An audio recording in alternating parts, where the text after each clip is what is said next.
বলছি যে এখানে ওই একজন সাধু বাবা ছিলেন না কাল, ভোলা বাবা, উনি ওনাকে মানে দেখেছেন কোথায়?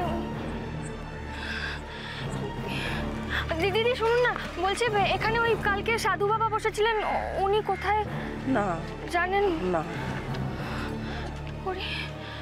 আচ্ছা বলছি কি, ওই যে সাধু বাবা ছিলেন না কালকে এখানে, ওনার কিছু খবর জানেন উনি কোথায় থাকেন? আচ্ছা বৌদি, কেউ তো কিচ্ছু বলতে পারছে না, কি করবো এবার আমরা? ও তো পুরোহিত মশাই। হ্যাঁ এসো, চলো ওনাকে জিজ্ঞেস করি, চলো। ঠাকুর মশাই, আমাকে একটু সাহায্য করতে পারেন? কি হয়েছে মা? বলছি যে কাল এখানে একজন সাধু বাবা ছিলেন, ওনার নাম ভোলা বাবা, ওই যে ওই গাছতলায় উনি বসেছিলেন। আজকে তো দেখতে পাচ্ছি না ওনাকে, আপনি জানেন উনি কোথায়? এখানে অনেকেই আসেন আবার চলেও যান,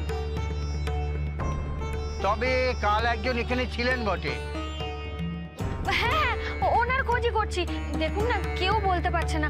আপনি জানেন উনি কোথায়? তবে এর আগে কখনো তাকে এখানে দেখেনি।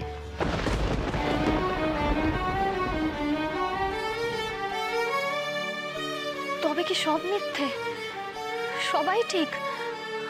আমি কি সত্যি ঠকে গেলাম? কিন্তু তোমাকে ওনার সন্ধান কে দিয়েছিল বৌদি? কার কথার উপর ভরসা করে তুমি ওনাকে বাড়ি নিয়ে গেছিলে? বন্নি তো আমার ভালো করতেই চেয়েছিল। আমি বন্নির নাম বললে ও যদি আবার কোনো বিপদে পড়ে? কি হলো, তুমি এত কি ভাবছো?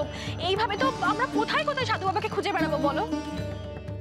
উনি নিশ্চয়ই আমায় একটা সন্ধান দিতে পারবে। মোহর, তুমি বরং বাড়ি ফিরে যাও, তোমার স্কুলে দেরি হয়ে যাচ্ছে। কিন্তু তুমি কোথায় যাবে? আমার একটা জরুরি কাজ আছে।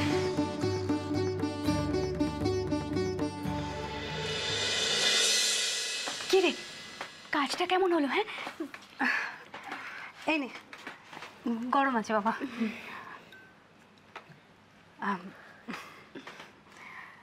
কেমন আছিস রে পিয়ালি? ভালো আছি কাকিমা। তো তুই কলকাতায় কবে এলি বাবা? এই তো কিছুদিন হলো এসেছি।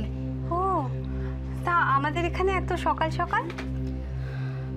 আর ওকে ঠিক চিনলাম না। নাম মানে কাকিমা? এই না না না, ঠিক আছে ঠিক আছে।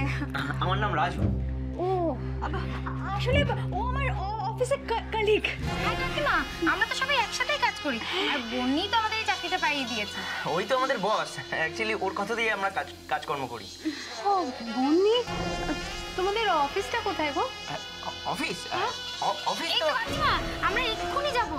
সে অনেকটা দূরে, দেখো না সকাল থেকে বন্নি ফোনটা সুইচ অফ করে গেছে, তাই জন্য আমাকে আসতে